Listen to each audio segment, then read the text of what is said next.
ಇನ್ನು ಮುಂದೆ ನಿಮ್ಮ ನೆಚ್ಚಿನ ಧಾರಾವಾಹಿಗಳ ಫುಲ್ ಎಪಿಸೋಡ್ಗಳು ಸನ್ ನೆಕ್ಸ್ಟ್ ಆಪ್ನಲ್ಲಿ ಮಾತ್ರ.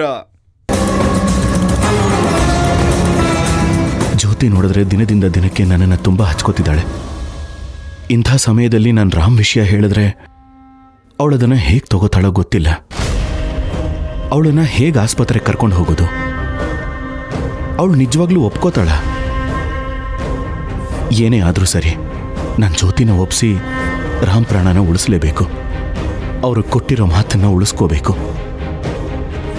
ನನ್ನ ಹಣೆಯಲ್ಲಿ ಜ್ಯೋತಿ ಜೊತೆ ಜೀವನ ಮಾಡೋ ಅದೃಷ್ಟ ಇಲ್ಲ ಅಂತಂದ್ರೆ ಯಾರು ತಾನೇ ಏನು ಮಾಡೋಕ್ಕಾಗತ್ತೆ? ಆದರೆ ನನ್ನ ಸ್ವಾರ್ಥಕ್ಕೋಸ್ಕರ ಒಬ್ಬ ಅಮಾಯಕ ಹುಡುಗನ ಪ್ರೀತಿ ಜೊತೆ ಅವನು ಸಾಯಬಾರ್ದು. ಈ ಪ್ರಪಂಚದಲ್ಲಿ ಜೀವಕ್ಕಿಂತ ದೊಡ್ಡದು ಯಾವುದೂ ಇಲ್ಲ. ಯಾಕೆಂದ್ರೆ ಎಲ್ಲ ಭಾವನೆಗಳು ನಿಂತಿರೋದೇ ಜೀವದ ಮೇಲೆ. ಹೇಗಾದರೂ ಮಾಡಿ ಜ್ಯೋತಿನ ಆಸ್ಪತ್ರೆಗೆ ಕರ್ಕೊಂಡು ಹೋಗಲೇಬೇಕು.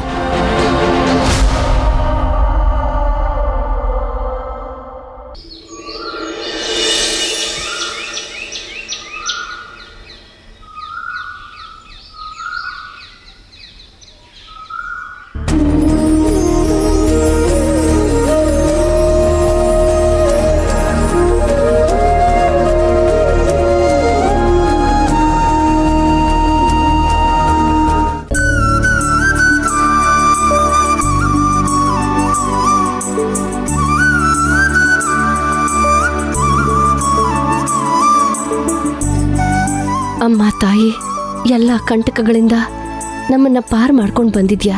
ಹೀಗೆ ಸದಾ ನಮ್ಮ ರಕ್ಷಣೆ ಮಾಡ್ತಾ ಆದಷ್ಟು ಬೇಗ ಜ್ಯೋತಿ ಮತ್ತೆ ಅಣ್ಣ ಒಂದಾಗೋ ಥರ ಮಾಡು.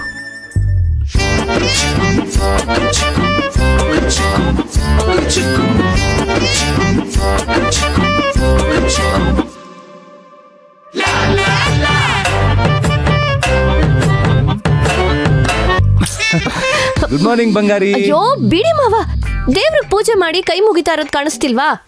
ಪೂಜೆ ಮಾಡ್ತಿರೋದು ಕಾಣಿಸ್ತಾ ಇದೆ ಬಂಗಾರಿ. ಪ್ರೀತಿ ಮಾಡೋದು ಕೂಡ ಪೂಜೆ ಅಲ್ವಾ? ಏನ್ ಸಾಹೇಬ್ರು, ಬೆಳಗ್ಗೆನೆ ರೊಮ್ಯಾಂಟಿಕ್ ಮೂಡಲ್ಲಿರೋ ತರ ಇದೆ. ಆದ್ರೆ ನಾನು ಆ ಮೂಡಲ್ಲಿಲ್ಲ, ಸಾರಿ. ಬಂಗಾರಿ ನಿಂತ್ಕೋ ಬಂಗಾರಿ. ಅಯ್ಯೋ ಬಿಡಿ ಮಾವ, ಏನ್ ಪ್ರಾಬ್ಲಮ್ ನಿಮ್ದು? ಏನ್ ಬೇಕು ನಿಮ್ಗೆ? ನನಗೆ ಅಲ್ಲೇ ನಿಂತ್ಕೊಂಡಿರಿ, ನನಗೆ ಕಿವಿ ಕೇಳಿಸುತ್ತೆ. ನನಗೆ ಒಂದೇ ಒಂದು ಕಾಫಿ ತರ್ತೀಯಾ? ಅಷ್ಟೇ ತಾನೇ, ನೀವಿಲ್ಲೇ ನಿಂತಿರಿ, ನಾನು ಹೋಗಿ ಮಾಡ್ಕೊಂಡ್ ಬರ್ತೀನಿ.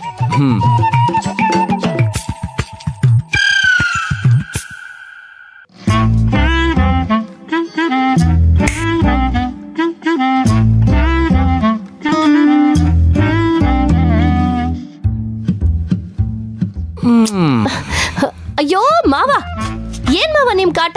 ಒಂದ್ಸತಿ ಹೇಳಿದ್ರೆ ಅರ್ಥ ಆಗಲ್ವಾ? ಬಂಗಾರಿ, ಇದು ಕಾಟ ಅಲ್ಲ, ಪ್ರೇಮದ ಆಟ. ಇವಾಗ ನೀವ್ ಕಾಫಿ ಹಾಕಕ್ ಬಿಡ್ತಿರೋ ಬಿಡಲ್ವೋ? ಅಯ್ಯೋ, ಕಾಫಿ ಹಾಕು ಬಂಗಾರಿ. ಆದ್ರೆ ಅದಕ್ ಮುಂಚೆ ಸಕ್ಕರೆಯಲ್ಲಿ ಸಿಗೋ ಸಿಹಿಯನ್ನ ನನಗೆ ಈಗ್ಲೇ ಕೊಡು. ಬಿಡಿ ಮಾವ, ನೀವಿನ್ನೂ ಹಲ್ಲುಜ್ಜಿಲ್ಲ, ಸ್ನಾನ ಮಾಡಿಲ್ಲ, ಅವಾಗ್ಲೇ ಸೀಗಿ ಅಂತೆಲ್ಲ ಅನ್ಕೊಂಡು ನಾನ್ ನೋಡಿ ಸ್ನಾನ ಮಾಡಿ ಮಡಿ ಹುಟ್ಟಿದೀನಿ. ನೀವ್ ನನ್ ಮುಟ್ಟಿದ್ದೆ ತಪ್ಪು ಗೊತ್ತಾ? ಓಹೋ, ಮುಟ್ಟಿದ್ದೆ ತಪ್ಪಂತೆ. ನೋಡು ಬಂಗಾರಿ, ಜಿಂಕೆಗಳು ಸ್ನಾನ ಮಾಡುತ್ತವೆ, ಆದ್ರೆ ಹುಲಿ ಸ್ನಾನ ಮಾಡೋದನ್ನ ಯಾವಾಗಾದ್ರೂ ನೋಡಿದ್ಯಾ? ಹೌದಾ? ನೀವ್ ಹೀಗೆ ಮಾತಾಡ್ತಿದ್ರೆ ಬಿಸಿ ಗ್ಲಾಸ್ನ ನಿಮ್ ಬಾಯಿ ಮೇಲೆ ಇಟ್ಬಿಡ್ತೀನಿ, ನೋಡ್ತೀರಾ? ಅಯ್ಯಯ್ಯೋ ಬೇಡ ತಾಯಿ, ಅವತ್ತು ಟೀ ಲೋಟದಲ್ಲಿ ನನ್ ಬೆರಳು ಸುಟ್ಟಿದ್ದೆ ಸಾಕು. ಹಾಗಾದ್ರೆ ಸುಮ್ನೆ ನಿಂತ್ಕೊಳ್ಳಿ.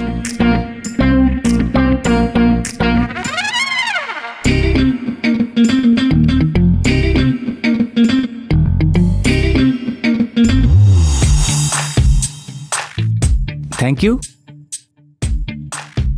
ಮಾವ. ನಾವ್ ಅಮೃತಪುರಕ್ಕೆ ಹೋಗಿದ್ದು ಅಣ್ಣ ಜ್ಯೋತಿಗೆ ಮತ್ತೆ ಒಂದಾಗೋದಕ್ಕೆ ಒಳ್ಳೆ ಅವಕಾಶ ಸಿಕ್ತಾಗಾಯ್ತು. ಅಲ್ಲಿಂದ ಬಂದ್ಮೇಲೆ ಅವ್ರಿಬ್ರು ಇನ್ನ ಒಂದಾಗಿರ್ತಾರೆ. ಅವ್ರಿಬ್ರನ್ನು ನೋಡ್ಬೇಕು ಅನಿಸ್ತಿದೆ. ನಾಳೆ ಅಣ್ಣನ ಮನೆಗೆ ಹೋಗೋಣ. ಬಂಗಾರಿ, ನೀನ್ ಹೇಳದ್ಮೇಲೆ ನಾನು ಇಲ್ಲ ಅನ್ನೋದಕ್ಕಾಗತ್ತಾ? ಸರಿ, ಹೋಗೋಣ.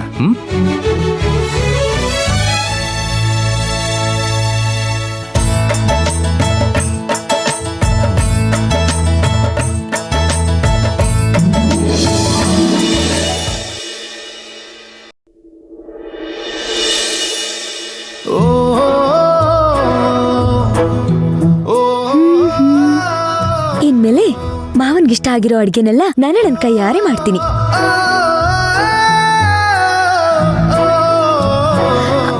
ಮಾವ ಏನಾದ್ರೂ ಬೇಕಿತ್ತಾ? ಹಸ್ವಾಗ್ತಿದ್ಯಾ?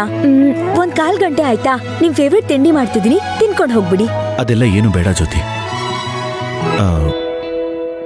ಹೊರಗಡೆ ಹೋಗ್ತಾ ಇದ್ದೀನಿ, ಬರ್ತೀಯಾ? ಹೊರಗಡೆನಾ?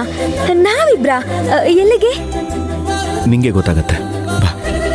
2 ಮಿನಿಟ್ಸ್ ಮಾವ, ರೆಡಿಯಾಗಿ ಬಂದ್ಬಿಡ್ತೀನಿ. ಸಾರಿ ಅಪ್ಪ. ಅರೆ ಅರೆ ಮೆಲ್ಲಿಗಮ್ಮ. ಅರೆ ಜ್ಯೋತಿ, ಯಾಕಮ್ಮ? ಬಿಡಮ್ಮ ಜ್ಯೋತಿ, ಬಿಡಮ್ಮ. ಅಪ್ಪ ಏನಮ್ಮ ಜ್ಯೋತಿ, ನೀನು ಬೆಳಗ್ಗೆನೆ ಗಿರ್ಗಿಟ್ಲೆ ಆಡಿಸ್ಬಿಟ್ಟೆ. ಈ ಭೂಮಿನೇ ಸುತ್ತಾ ಇರ್ಬೇಕಾದ್ರೆ ಇನ್ ನೀವು ಸುತ್ತಲ್ವಾ? ನಿಮ್ ಮಗಳು ಖುಷಿಯಲ್ಲಿ ತೇಲ್ತಾ ಇರ್ಬೇಕಾದ್ರೆ ಈ ಮನೆಯವರೆಲ್ಲ ತೇಲ್ಬೇಕು ತಾನೆ? ಅರೆ ಜ್ಯೋತಿ, ನಿಂತ್ಕೊಳಮ್ಮ. ಇದೇನ್ರಿ ಇಷ್ಟೊಂದು ಖುಷಿಯಾಗಿದ್ದಾಳೆ? ಲೇ ಲೇ ಲೇ, ಖುಷಿಯಾಗಿದ್ದಾಳೆ, ಸಂತೋಷ ಪಡೆ. ಎಲ್ಲದಕ್ಕೂ ನೀನು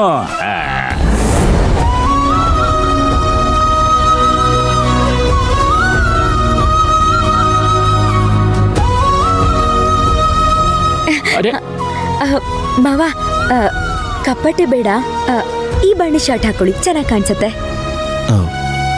ಇದೆಲ್ಲ ಏನು ಬೇಡ ಜ್ಯೋತಿ. ಶಿವರಾಜು, ಏನೋ ಹೆಂಡತಿ ಆಸೆ ಪಡ್ತಿದ್ದಾಳೆ, ಹಾಕ್ಕೊಳಪ್ಪ. ಹೊರಗಡೆ ಹೋಯ್ತಾ ಇದ್ದೀರೋ ಏನೋ, ಹಾಕೊಳ್ಳಿ ಅಲ್ಲಿ ಅಂದ್ರೆ. ನಾನು ರೆಡಿಯಾಗಿ ಬರ್ತೀನಿ.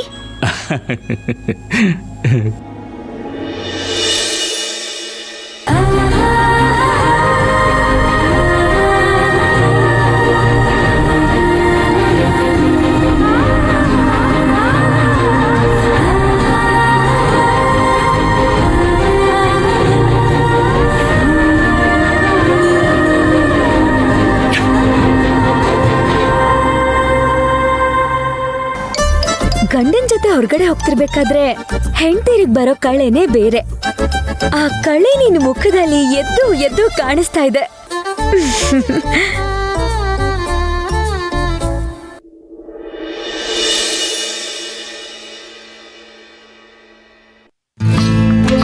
ಮಾವ ಇವತ್ತು ಅವರ ಗೌರಿ ನನ್ನನ್ನ ಹೊರಗಡೆ ಕರ್ಕೊಂಡು ಹೋಗ್ತಿದ್ದಾರೆ ಅಂದ್ರೆ ಏನೋ ದೊಡ್ಡ ಸರ್ಪ್ರೈಸೇ ಇರ್ಬೇಕು ಅನ್ಸತ್ತೆ.